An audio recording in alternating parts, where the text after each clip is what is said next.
Hello, magandang umaga mga kabarangay. Nandito na ang inyong pinakamamahal na kapitana. Pinakamamahal? Oo, Sigurado ka? oo naman. Baka naman pinakamamahal dahil ang dami mong ginagastos.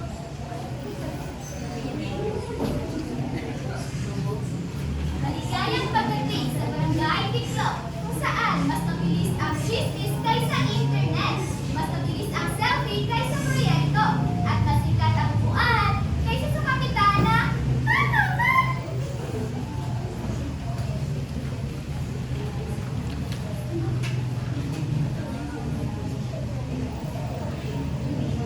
Ka, wala na kaming makain. Simple lang yan, mag-diet muna kayo. Ha? Dahil? Tatlong araw naman kami nagda-diet eh. Wow, healthy living? Healthy? Ihangin na nga yung ulam namin, pati yung kaldero namin, may echo na. Hindi ba dapat tinutulong?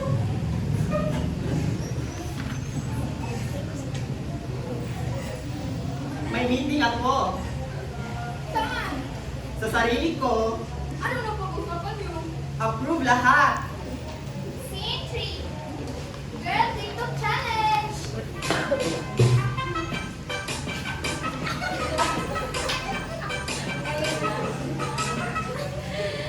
What's up mga kaupuan? Welcome back sa channel ko. Ngayon, hahanapin natin ang pinakabihirang nilalang sa Pilipinas. Ano yun? Kapitanang Tumatayo! Uy, nakakatayo naman ako. Talaga? Patunayan mo! Tayo! Tayo! Tayo! Tayo! Tayo! Tayo! Ayoko. Scene 4. Breaking news ni Madam Marites! Breaking news! Breaking news! Magandang araw mga kabarangay! Ako si Madam Marites, ang inyong pinagkakatiwalaang reporter. Kahit minsan, hindi totoo ang balita. Wow! Live ka na naman, Madam! Ano ang mainit na balita ngayon? May bagong proyekto raw si Kapitana! Ano yun? Talaga? Sa wakas, may ipapagawa na! Ang proyekto ni Kapitana ay may bagong profile picture! Akala ko talaga yun! Akala ko wedding siya! Oops! Facebook pa lang ang pinapaganda! At hindi lang yan, may slogan pa ako. Ano? Selfie ngayon, service yung mamaya. Ayan na naman! Scene 5. Nag-aasa ang mga kamay. Hoy, kaliwang kamay. Gumagawa ka naman sa mga tao. Ayoko! Bakit? Pagod na ako! Pagod? Wala ka naman ginagawa. Exactly! Wala na akong ginagawa dahil puro ka lang pangako. Ikaw naman, kaliwang kamay. Gumagawa ka naman sa mga tao. Hindi rin! Ikaw rin. Oo, puro wala resulta. Karma lang naman eh. Oo, permanent pangako, permanent plano, permanent bukas na lang. Tapos kami ang napangagad. Ako ang boss ninyo kaya sumunod kayo sa akin. Oh, akala namin, stay na lang sa upuan. Scene 6, nag-aasa ang mga paa. Sige, tayo, mga paa, kilos. Ayoko! Bakit? Hindi na ako marunong maglakad. Ano? Magdaon na kasi ako. Oo, puro pahinga, puro picture.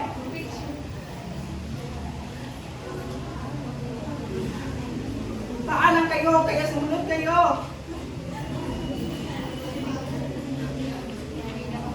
Hindi na kami masaya, hindi kami susunod sa'yo. Bakit? Kasi bawat lakad natin, pupunta lang sa kamera. At bawat balik sa akin, nawawala na ako. Ma'am, ano ba yan? Komentary niyo mo naman, ayaw na kayo. Scene 7, nawala ang ulan.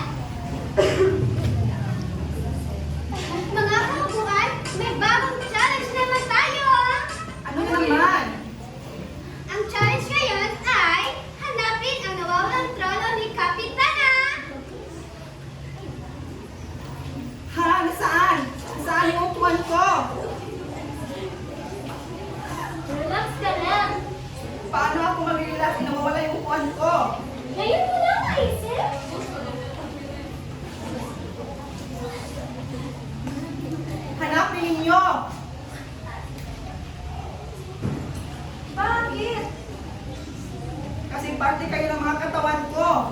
Party kami, pero hindi kami detective. Breaking news! Breaking news! Nawawala ang pinakamahalagang bagay sa buhay ni Kapitan! Budget? Hindi! Cellphone? Hindi! Ako? Oo, ang upuan! Hindi ko kayang mawawala siya.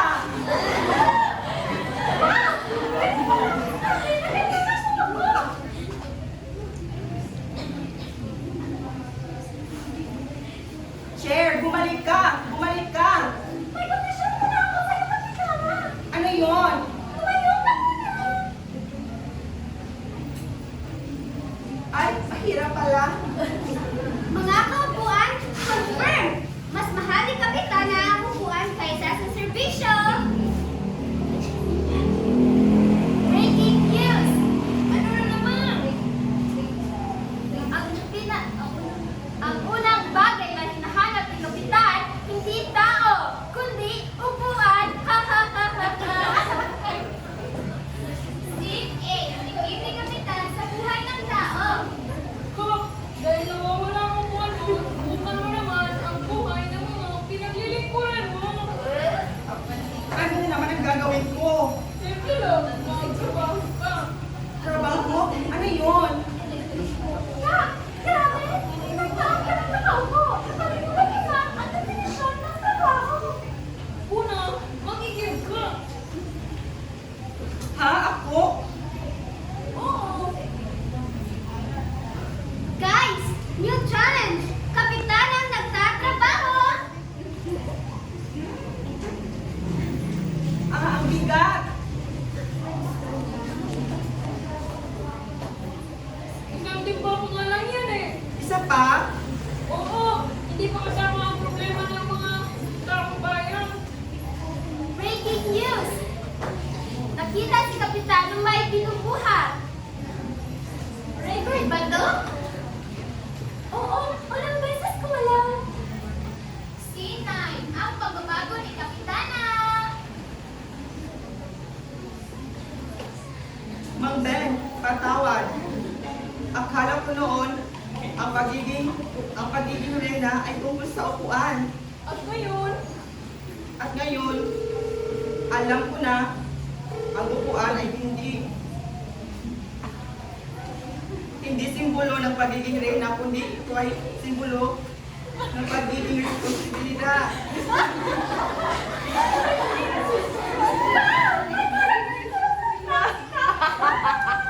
Guys, i-record natin! Hindi, Bakit? kasi gusto kong gumawa ng tama kahit walang kamera. Breaking news! Hindi siya nawala ng pwesto, kundi nahanap niya ang tamang dahilan ng pagtakbo. at tandaan natin, ang pagiging leader ay hindi sinusukat sa taas ng kanyang upuan, kundi sa dami ng mga natutulungan niya.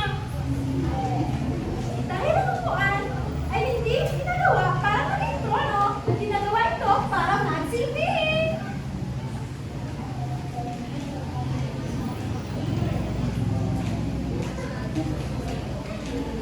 Handa na akong tumulong.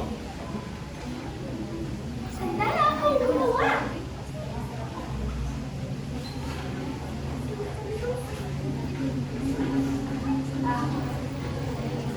Ang upuan ay hindi para sa kapangyarihan, kundi para sa paglilingkod.